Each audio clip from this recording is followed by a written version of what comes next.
Hello, everybody. Welcome to Away Games, a Chicago Cubs podcast. My name is Kevin McCaffrey. I'm here with, you don't need to know this necessarily, but Adam Mamawalla's hat is turned backwards, so I feel like we're getting a different kind of Adam today, like an evil. We got a real Griffey in the home run derby. Yeah, totally. Sort of vibe. That's pretty good. Yeah, you went to St. Louis and you changed, man. It's good to see you back, though. Thank you. You know, I visited St. Louis. COVID never happened there. That's well, good for them. Yeah, it must be nice. Yeah, my one game in St. Louis went better than my 2 years ago. Yeah, when I know I was with you when we did that. I can't remember how many games I went to. I guess I went to all three. You went to all three, but you had to leave the last one early, and that was a game that, as it was on Sunday, the Cubs made Adam Wainwright look very good. Yeah, man, he looked really good. He did not get the win though in yours this time, so that was very nice. And we'll talk. Obviously we'll talk about the happenings of the week. Nico Hoerner's injury, a fun brawl in South Bend. But before, I mean, it's a kind of fun brawl in South Bend. It was exciting to watch, but also like real friggin', I mean, Anchorman style fight. So yeah, let's first hear about your time in St. Louis, which was a fun series for the Cubs. It was a very fun series. If you want to see any fun videos from my wonderful seats, check out Away Games Pod on Twitter. They're very good seats. And Instagram. Yeah, and honestly, like not that much money for how good the seats were. I feel like it was like $75 a ticket, which to me for like 10 rows behind the Cubs dugout seems good. Yeah, absolutely. I mean, that's about what it was. Myself, a friend of mine just bought tickets for one of the Cubs-Mets games upcoming for us, and those were in the 300 section, about the same thing. So yeah, that sounds like a very good ticket price.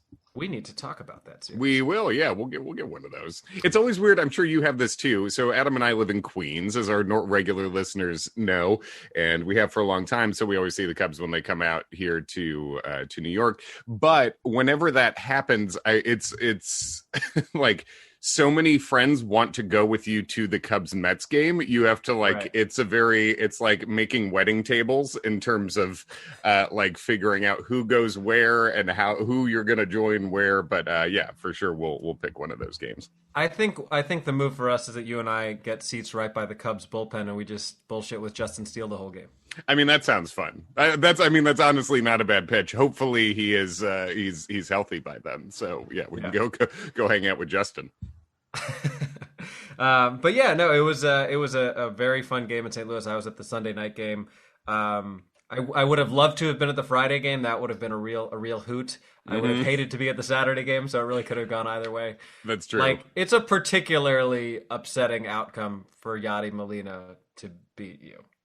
Yeah, and in that same game, he hit a ball that everyone freaked out like it was in the upper deck, and it did not even make the warning track. And as plenty of people pointed out on Twitter, for whatever reason, that's a thing Cubs fans are made fun of online, as if it doesn't happen anywhere else. And it really, I mean, it happens pretty much equally everywhere. And it's fine. But yeah, the second one, man, he caught it and put it right down the line where guys who can't hit the ball that far can hit homers. And yeah, that was a real bummer. And Alzolay was pitching so well, probably Alzolai's best game overall. He was efficient. No one was really squaring him up. He just hung that one sort of slower version of his slider right over the plate for him. Yeah, but curtain calls all around.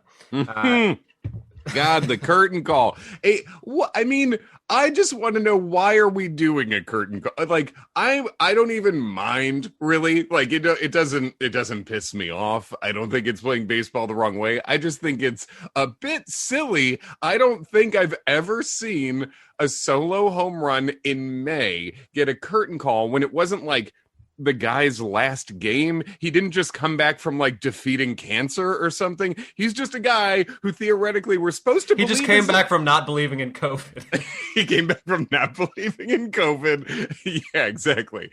And he magically is like okay at the plate right now. So yeah, standing O's in May for a middle of the year solo home run in the 7th inning. It didn't even end the game.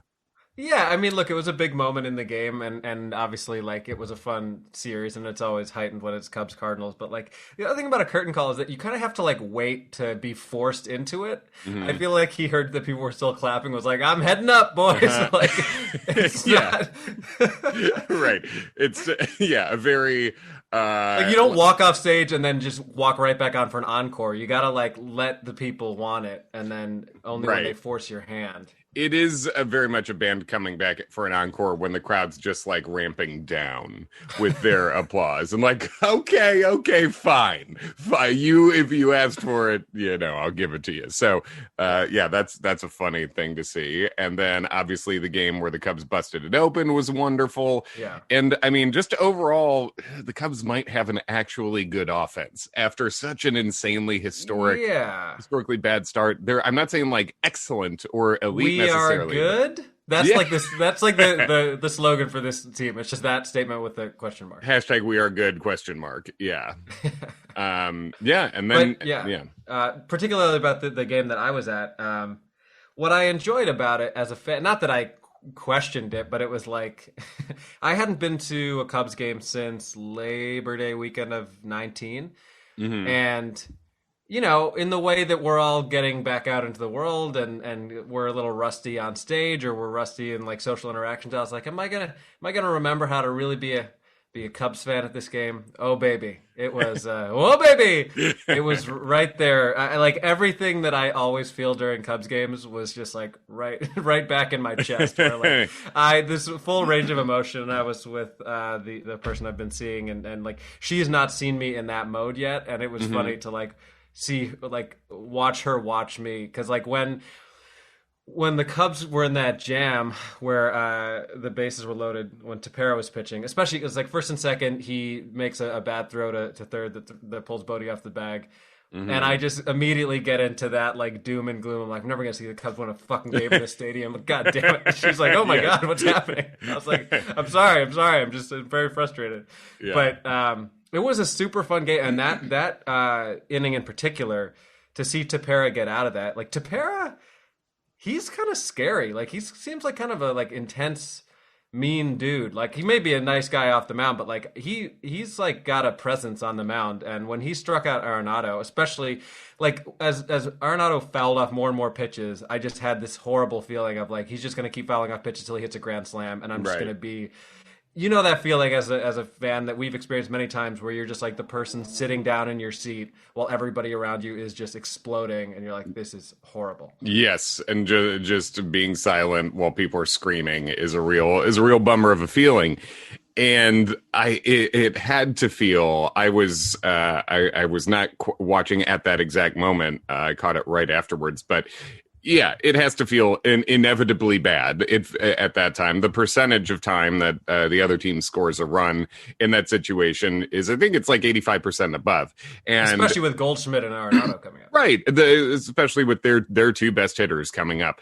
And yeah, getting out of that feels crazy. It feels like you certainly got away with something. And Tepera is absolutely an edgy guy out there. He has gotten into it with umpires like on a per inning basis, like more than most starters, I think. And that's cool with me. I don't. Last night, as we're recording this on Wednesday, he was getting into it with Bill Miller. Yeah, he's a guy who he goes and he plays angry. He plays edgy. I mean, I feel like that is how I played sports as well. That's still how I just work out. I'm in a bad mood while I'm working out because I have to. You gotta stop listening to that Baseball Tonight podcast. I have. That would piss me off. There were times where I had to stop mid-lift and fast forward a couple times. But if Carl Ravitch is just filibustering about absolutely nothing, or Buster Olney is sucking the D of an owner in some way, I cannot take it. So yeah, I relate to Perez, like needing to get angry to be at his best in competition, and I think it's fun when a team has that kind of mix of personalities too. Where you've got like Adbert, who's just like the nicest guy, and it's not that he doesn't get excited on the mound, but he's a friendly fella, too. Right. But yeah, I mean that escape job was awesome. Then obviously, any time you're in a position where like anything can end the game in the bottom of the ninth, you're just like, I cannot imagine a worse fate than like watching the Cardinals walk off the Cubs in St. Louis, which we did experience together on that Friday night game a few years ago, which really sucked. But it was fun watching Javi hit that ball because you could tell as he came around home that there were definitely people who had been chirping at him behind home plate, and he kind of acknowledged them. And I mean, I couldn't hear anything from where I was sitting, but like it was just clear what had happened. And that was a lot of fun. And I was listening on the radio, and people were saying that on ESPN that they were sort of talking a lot of shit about Javi in some way, and I don't know if that's sensitive fanning or what, but I feel like I saw a good amount of people saying that. So, they weren't talking shit about Javi on the radio. One weird thing, they kept referring to Craig Kimbrell throwing a slider. Pat Hughes is doing the same thing. He doesn't throw a slider. I don't know what we're talking about. I mean, I guess we're just mischaracterizing the curveball, but he's not a slider guy. So that was weird. But like watching Javi do that in that moment it really would, that's a time where I would really want to sit next to a fan who was chirping at him, to not even say anything back at that point, but to just look right at him, just to really take in them being beat by someone they hate so much. So. Oh yeah, extremely satisfying. And then I think they were referring to the supposed Kimbrel slider when Wilson got crossed up, and that was scary because like it was odd because I didn't have the benefit of a replay, and so it's clear he gets hit, but then he was like kind of limping around. And I thought he somehow injured his leg or something, but I think he was just in so much pain that like his body didn't know what to do. Like I've never been hit with a 100-mile-an-hour fastball in the wrist, but I imagine it's not overly fun. Right. It seems like the pain was just radiating anywhere, and it's like you're taking energy out of one part of your body to give it to the part that is struggling. And I mean, it's just an extreme. It's the most dangerous play. I mean, besides your head and face, it's the most dangerous place for a hitter to get hit when they're at the plate is right on the wrist. That can really fuck you up for a long time. Yeah. And there's functionally no difference for when a catcher gets hit where there's no padding like that right on the wrist too. So it's very, very scary. And as we're recording this, Wilson's had 2 days off now. You kind of, especially after seeing what happened with Nico, you kind of want him to just take another day or two and not push it, not push it back and endanger himself. But yeah. But anyway, wonderful experience in St. Louis. It was a lot of fun. It was just fun to be in that environment again. Like the only game I've been to thus far was like a Yankees Braves game that was fairly listless. Like, I mean, I guess the Yankees fans cared about it, but like it just didn't feel like that intensity. And it was fun to be in an environment where, I don't know what you felt like at the Cubs Brewers game, but like it was fun to be just around a bunch of people who care about something again.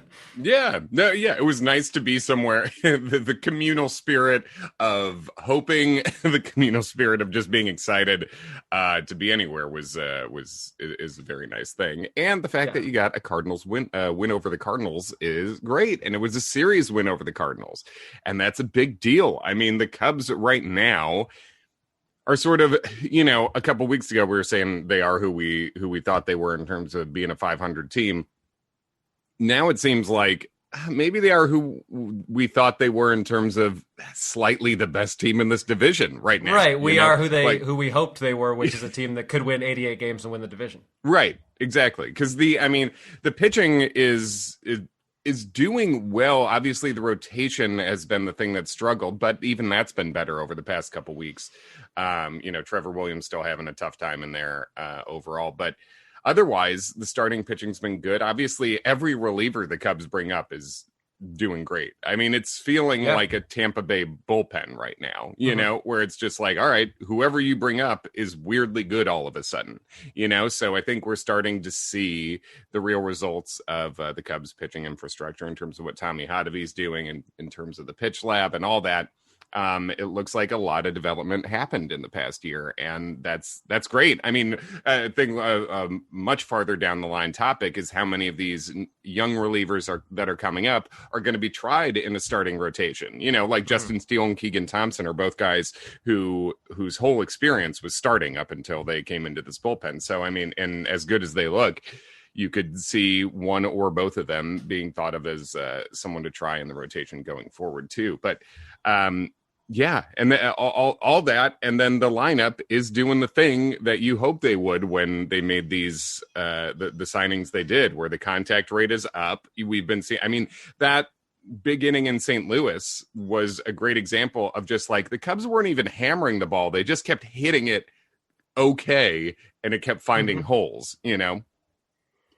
Yeah, and even last night, again, as we record this on Wednesday, talking about the 4-3 win over the Pirates, it was just like a nice, crisp, clean win where you like do enough that you need to do. You play good defense, you get some timely hitting. Like we're in the middle of a Jock Peterson hot stretch, and you know, a week from right now he might go 0 for the week, but like that's what you get with Jock Peterson. And right now he's riding hot, and he looks really good. I mean, the second ball that he hit out last night was not a bad pitch. He like golfed that ball out. It was not a bad pitch, and both the homers, just the way they came off his bat, were kind of surprising to me that they ended up being homers, you know? And I think he might have been a little surprised on the first one. I feel like no one talks to his own dugout immediately after he makes contact more than Jock Peterson. Like, we know the time when he pimped a sac fly and thought it was a homer at home. Yeah, and that was a silly time. But he, like, after his first homer, he turned around and yelled into his dugout, first homer of the year. And then after his first homer yesterday, it looked like before he even got to first base, he was laughing with his own dugout about like thinking he popped it up, kind of, you know? He's probably afraid to pimp a home run now. It's like, that's probably what he was laughing at, was like, so this one I hit way up into the bleachers and I'm like running to first base because I just don't want to make an ass of myself anymore. Yeah, and it's kind of fun seeing, you know, the personality of a new player like this. Jack Peterson, a name obviously we've known just as fans for a long time, but you don't really get to know these guys' personalities on a day-to-day basis. And now he's technically growing a mustache. It's not really there, but that's a thing that he's joking about, and it's sort of his playoff beard right now while he's hitting well. And yeah, I mean, that second homer too is just like, man, that was a 1-iron shot. It just like, it looked like he reached down, got it, and I was really surprised to see it fly that far. But yeah, I mean, Jock Peterson is good, has been good historically, and that's a weapon that I think we've been, you know, for good reason, because it wasn't there for a long run this year, but kind of sleeping on. Right, and he's the sort of guy who like his numbers end up being good. He just gets there in a weird way. Like he gets to 260 by hitting 400 for a few weeks and then hitting like 080 for a few weeks. Yeah, right. When you look up and you see, oh, his batting average is higher than Anthony Rizzo's on the year, it's weird, you know? And I mean, and same thing for Javi Baez and how cold he started the year. I mean, looking at this right now, Jock Peterson's hitting 267, which with his on base and power numbers is totally fine. That's pretty good, you know? And Baez at 263, Rizzo at 258. You know, Hap had been real hot over the last couple weeks. He's finally over 200, and obviously Chris Bryant at 308. And you know, some guys have gone down with injuries lately. Obviously, Heyward's on the IL. Duffy went on the IL. The Cubs did the classic thing they've done over several years, where they just let a guy linger for days, play with the short bench, and then retroactively IL him. Right. Just put the guy on the injured list. If he's gonna miss 2 games, you know, that's already 3 days on the way to 10. Put him on the injured list. But it's a loss with Duffy for sure, considering how well he's been playing, and obviously Heyward's defense in right you missed a lot. But yeah, so we got Heyward, we got Duffy, obviously Nico now, which we'll talk about, and then a really unfortunate situation with Jason Adam. Like he hadn't been pitching well, and then I guess he was shagging fly balls before a game and like dislocated or broke his ankle. Yeah, it's a really bad dislocation of his ankle. So it's like, I think you would classify it as career threatening. And I mean, the Cubs DFA'd him. So I don't know exactly what the rules are in terms of hopefully the Cubs are still on the hook for his recovery and medical care and all that for I would the think year. so. I mean, he's an employee of theirs when he injures himself. So Right, exactly. I mean, hopefully this isn't a pro wrestling situation where it's just like, you're injured, you're gone. You know what I mean? And turn him into glue. Yeah, yeah, basically, it's a real WWE style way of being an employer. But it sucks for Jason Adam. He was DFA'd. The Cubs are in sort of a 40-man crunch now, keeping with all these injuries and shifting guys around. There's the complicated math of keeping guys on your 40-man roster, which we can talk about in detail a little bit what that means. But basically, if you call a guy up to the major leagues, he has to be on your 40-man roster, and obviously there's only a certain number of guys who you can have on there, and that include the 40-man roster includes guys like Miguel Amaya, who have never seen major league time but reached a number of years where they have to be protected so another team can't poach them in the Rule 5 draft, etc. So some of those 40-man spots are taken by guys who aren't in the majors right now and who we don't even expect to be this year. So the roster gets tight when you start having to call guys up to the majors. And so Jason Adam was designated for assignment, which means he's gone. Basically, he's off the 40-man roster, so he could sign with any other team, although he probably won't right now because he's injured. So hopefully, this is a situation where maybe the Cubs can bring him back when he's healthy. Because I mean, Jason Adam has really interesting stuff, and I think coming into the year, you would say if the Cubs traded Kimbrel, you would have expected Jason Adam to be next closer up. I mean, that just shows you how quickly the bullpen changes. Right. Yeah. And it's unfortunate. I would hope that there's a world where they can bring him back, or at least where they're still paying for his medical care as he rehabs. Sometimes I mean these guys who are kind of on the fringes of the roster, like, I don't even know where they're gone when they're gone, and I follow this team very closely. Like, it literally wasn't until the Cubs were pitching against Ildemaro Vargas last night that I was like, "Oh shit, he's on the Pirates now." Yeah, where'd he go? Yeah, Ildemaro Vargas with the Dwayne Underwood All-Stars, who just are guys who hit that roster crunch and end up over being on waivers. And in the case of both those guys, Pirates picked him up. And I mean, now that we see Nico go down, it's like, shit, Vargas would have been the guy to next guy to have up. And it's like the island of misfit toys over in Pittsburgh. It really is. And like some of those toys are pretty good. Like Dwayne Underwood's having a great season, actually. He looks really good. So good for him. And you can make a case for keeping Dwayne over some other guys, but also I can't really complain with what the Cubs have done with their bullpen overall. Because I mean, like, everyone they call up from Iowa, I'm excited to see produces, and Iowa or Tennessee, even that they've called people up from. So I think it makes sense that they would have, exposed one of the bullpen guys when it looks pretty deep. Right. It is interesting, though, how much that our perception of the bullpen has changed since coming into the season, because I think we came into it saying, like, well, hopefully Kimbrel doesn't suck, and obviously we're a far cry from that being the case. Oh, yeah. Rowan Wick, we knew there were injury issues, but obviously he was like somebody who factored in a pretty big way. And beyond that, like, I don't think we had any idea what this bullpen would look like as it's constituted right now. But I mean, Chafin has been unbelievable, and he's just super fun. And then for guys like Steele to get called up, and Keegan Thompson and Tommy Nance, like, you may have had more of a feel for that than I did, and I think we both like expected to see Steele in the bigs this year. But it's been a nice surprise, and it's the sort of thing where, like, if you get enough from your starting pitching and the offense is doing what it has been doing, like, you should win more games than you lose. You're not going to be the Padres or the Dodgers, but like you should be an above 500 team, I think. Yeah, and even the Cubs' losses, I think it was they had a string of 6 of their losses in a row were 1-run losses too. Right. And I mean that just shows you how good it's been going lately, and I think that also shows you that the bullpen has just not let any of these games get away. Right. Too, and I mean, as we're recording this, it's like 30 innings in a row, I think, or close to that, of scoreless innings by the Cubs bullpen. Yeah, and you look at what the bullpen's doing and how these guys are pitching, and it doesn't feel like smoke and mirrors. These guys seem nasty, you know? I mean, these guys, the stuff that's coming out of this bullpen is really good.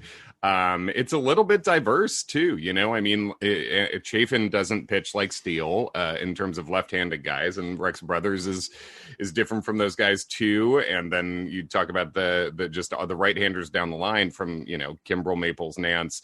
Those are all guys with high velocity, but different secondaries, and it's a very cool looking bullpen right now, and that's exciting. And that is a thing where this team has been just over the past couple years pretty good at finding value from guys, you know, within the system or getting them on cheaper deals. You know, man, it feels like a long time ago the Cubs had Brandon Workman, doesn't it? Yeah, and that's a great call, because I mean, he was one of the people that we were like, yeah, I mean, if Kimbrel struggles, he's got closing experience, and maybe he could be somebody who factors in. And I mean, it also shows you that the experience of a reliever in the bigs is so conditional to how they're pitching in that exact moment. Like Jason Adam is a guy that we really thought could be like a setup man, potential closer, and now. Yeah. Even before the injury, like he was in AAA, so it's very fickle. Yeah, very much so. But at least it's been encouraging to see how the bullpen has been overall. In talking about debuts, we had PJ Higgins has come up to play backup catcher. Nate Wolters was also designated for assignment, and although I believe he accepted his. He cleared waivers and ended up in Iowa, so I think he is still in the system as we speak. But PJ Higgins was hitting great in Iowa. He has yet to record his first hit in the majors. I believe so, yeah. It'd be really nice to see him get off the Jose Martinez schneid in that way. You know, I mean, it's not quite that level yet, but I think he's 0 for like 12 or something. But he was hitting great, and he's hit well over the last couple of years too. So it looks like PJ Higgins should have a backup catcher's bat. You know, which sounds like damning with faint praise, but it should be a backup catcher's bat or a little bit better coming. And he's very, very good defensively. So, yeah, he's always been a pretty good thrower of the ball, and he's a good athlete. He also plays other positions too. He's a multi-positional catcher. He'll play third. He'll play some first. So he's a good athlete. His like receiving is sort of the catcher qualities what he's struggled with the most. But yeah, so we see him up, and then we're gonna get someone coming up soon because Nico Hoerner got hurt yesterday. Did you see that when it happened? Yes, I did. That's one of those where it's just like you can tell immediately, like that's going to be at least a month. Yeah, it feels like at least a month, and it feels like more just seeing the way Nico reacted to it. You know, it's the kind of thing where you can tell a guy is like sad and frustrated and angry in a way where it's not like the sort of tepid annoyance of just worrying and testing it out and like, is this anything? He seemed like, fuck, this is a problem, you know? It's the old, in Forrest Gump, the something bit me. Like, yeah. Like when you see that guy, like, I mean, Nico reacted like someone just like shot him in the hamstring. And you could tell, I think it seemed to me in the millions of times they showed it that it was kind of that like short step into first into first with his left leg that kind of like, yeah, it looked like that because after that he couldn't put any weight on it. So not that I know anything about anything, but yeah, no, but when you see that kind of hamstring injury, like you're 4 to 6 weeks, if I had to guess. Yeah, I think at least. Honestly, if you told me Nico was back 2 months from today, I'd be thrilled. Hamstring injuries tend to linger, and I mean, this is a guy who obviously had just been really producing at the plate. Didn't open the year with the team, but once he got called up, has done nothing but hit and play Gold Glove level defense, which is not an exaggeration. I mean, the guy was literally a Gold Glove finalist last year in his first real, significant but partial year. So this was Gold Glove defense at second, and this gave the Cubs basically the best infield defense in the league when he was in there. So that's a huge loss. The fact that, I mean, he was hitting 330 plus, that's a huge loss. He had been running. Hair looked great. Hair looked great. That's a big loss.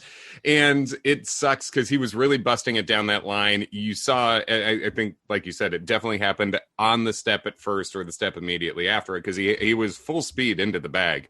And now you just got to hope he comes back 100% whenever it is, but it's going to be a while. But who are they calling up? I believe it's who we think it is, right? We've got a new Alcantara, but not Arizmendi. Possibly. So at first it looked like Sergio Alcantara, who is 24-year-old middle infield prospect, was with the Tigers before. I believe the Cubs just picked him up in a waivers situation, as opposed to a significant trade of any kind. But he was like a relatively well thought of prospect, a good defender, like can play purely shortstop, can definitely play second, and he'd just been like killing the ball in Iowa. He had never played a AAA before this year.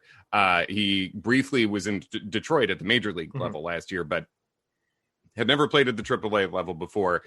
High on base, was showing more power this year than he ever had before. And that's one of those things where, we've seen that more with pitchers, but like there's guys, since there was no minor league baseball last year that we were able to see, there's guys who took huge leaps in that year that we didn't get to see. And Sergio seems like he might be one of those guys. He could be this year's Robel.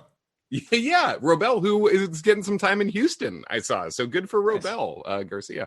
But Sergio was pulled from the Iowa game immediately after Nico's injury, which certainly lends you to think, playing the same position, he's the same age as Nico, 24 as well, that it would be him coming up. But this is 40-man roster problems. So he's not on the 40-man, which means the Cubs would have to shift someone to the 60-day disabled list, whether that would be, anyone who's on there right now. Marisnick, we don't know how his hamstring is progressing, or Heyward, Duffy. I mean, it feels like Nico is almost surely I could very well see Nico going straight to the 60-man disabled list, which lets you mess around with the 40-man a little bit. But if you bring up Sergio, he's out of options. So if you then send him back down, you have to expose him to every other team, and someone's going to pick him. So it seemed like this morning it might be Rafael Ortega actually coming up, who's a 30-year-old outfielder, killed it in spring training this year. And if he comes up, maybe Chris Bryant will get to go meet his old friend third base again at some point if we're bringing up another outfielder. Yeah, because I guess you shift Bodie over to second. Yeah, right. And the other take on it is, well, if you're into Sergio Alcantara, like, you got to bring him up at some point. Obviously, you would lose him if you send him back down. But I think if it does end up being Sergio in the next couple of days, next week or two, I think then you look at Eric Sogard as getting the DFA if Sergio is showing you something, and Sogard's been, I don't know if you'd classify it as like good, but he's made contact at times when you needed that so far this year in a way where I think he'll take his walks. He'll, I think he's looked better than his offensive numbers would tell you, I mean, like, I feel like he's gotten a couple of sac flies when you needed it, gotten good contact with the man on third, that kind of thing, which is all he's here for. So if we do see Sergio, which I think would be more likely if once Nico's injury status is confirmed, then maybe it's a Nico DFA down the line. But for right now, it looks like it's going to be Rafael Ortega, left-handed hitting outfield. I guess you'd say prospect, but he's 30 years old now. But yeah, right. Yeah, it stinks because we've talked so much on the pod about how surprisingly good Marisnick and Duffy have been. Right. Some of these like kind of low risk acquisitions, and Marisnick, I don't even know what the status is. That was another one like the Nico thing where like you could tell in the dugout like he was like fuck. Yeah, he was hitting the ball so well, playing so well in center too. He's just been such a good signing. But hamstrings, man, they really suck. I mean, Wilson Contreras has dealt with that too, and Aramis Ramirez, I feel like used to have that issue a lot too. They're it's just a bummer of a problem to have. So yeah. Next man up, but it sucks when your roster is like, it needs the guys it has, like this. Yeah, and that they've been really like gelling seemingly and offensively. And it's not the same way as like, someone in the NBA gets hurt and it's like, oh, well, he's such like an important cog in their offense. It's like everybody's hitting for themselves, but still it does kind of, you're still hitting as a team, and there's something like when you have a guy like Nico in the lineup and then when you don't, it is going to make a difference just in terms of what he's able to do. Absolutely. I mean, Nico is really cemented. I was totally fine with the David Bodie starting out of the spring thing. Nico had never shown us he could hit at a major league level to this point outside of spring training, which David Bodie also tore it up in. But I think now we can confidently say Nico Hoerner is this team's second baseman. And so you're losing one of your best eight starting regulars in this case. So, speedy recovery to Nico. I just, whenever he comes back, I don't want this to be a nagging thing. I don't want this to be a chronic thing. Let's just take the time it needs and get Nico healthy and get him back here. Agreed. But I mean, we're coming off of a situation where the Cubs over the past week and a half took 2 of 3 in Detroit, which is exactly what you should do. Probably you should sweep, but 2 of 3 is good. 3 of 4 against the Nats, which is also very good. I mean, the NL East has been very strange. Like every team is within 2 games of each other, and they're all 500. Right. And then obviously 2 of 3 on the road in St. Louis for the first series of the year, and winning the first in Pittsburgh. And this is one of those times where like you got to stack up some wins, because we've got 2 more against Pittsburgh, 3 against Cincinnati, and then you've got 10 games. 6 against San Diego, 4 against the surprisingly good Giants, and then St. Louis again, and the Mets. So like none of these are easy teams coming up.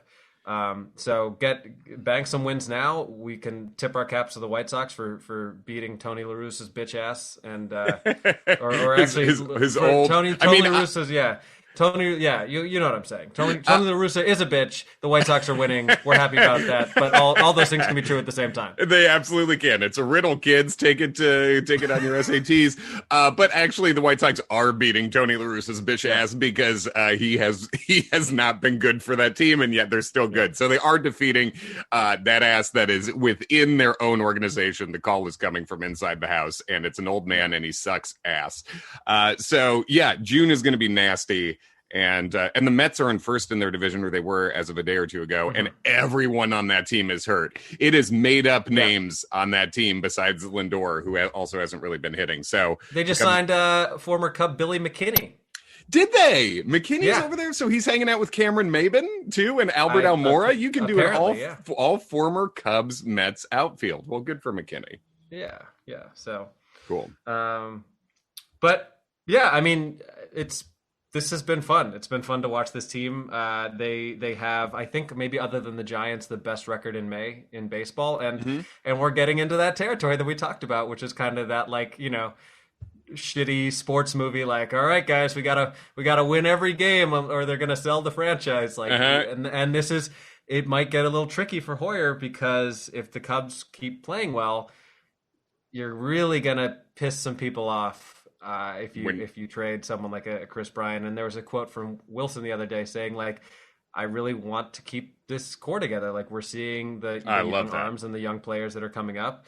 We think we can get back to that level. And I don't know, we're always more optimistic than we should be, but like, I think there's a case to be made for that when you start to see some of the arms come along, which is something that we have not had even during the best parts of this era. Yeah. And we can get really into that topic another time. But when you see the arms coming up and what you're paying for them, you need to pay for offense right now is what you need to do. And the offense you have mostly here. You should add to it, but do not let the position everyday players get away here. Would be nice. And so it's good for Wilson to come out and say this core should just stay together. He's right. Yeah. Make Wilson the GM. So, yeah. Agreed. Cool. And final note, friend of the pod, Brennan Davis, home runs in 2 straight games. And if you are, just a word of advice, if you're in a brawl, do not whip a baseball that hits your teammate in the back of the head. Just a good move. Would be to not do that. Classic dipshit. It wasn't a Cub that did this, but what an absolute dumbass taking a trident into the fight. Like I said, this was an Anchorman style fight, and the teams have to play each other the rest of the week too. What's the best case scenario there? You hit an opposing player in the face with a baseball? Like, what are you doing? Also, now we know your arm is a 20 tool on the scouting scale when it comes to accuracy, and I don't know about strength, but it's just, I mean, that's the thing where it's like, okay, if this guy's not a top 5 prospect for us, just release him. What a dipshit. But yes, thankfully it seems like all the Cubs survived that crazy brawl in South Bend. Greg Huss, friend of the show, was on it. Out of the Vines on Twitter was on it covering that. So go friend of the show, Brennan, looking really good already. Hell yeah. All right. Follow us at Away Games Pod on Twitter and Instagram, and we'll be back next Wednesday for you, if not in a surprisingly sooner way. Who knows? Thanks, everybody.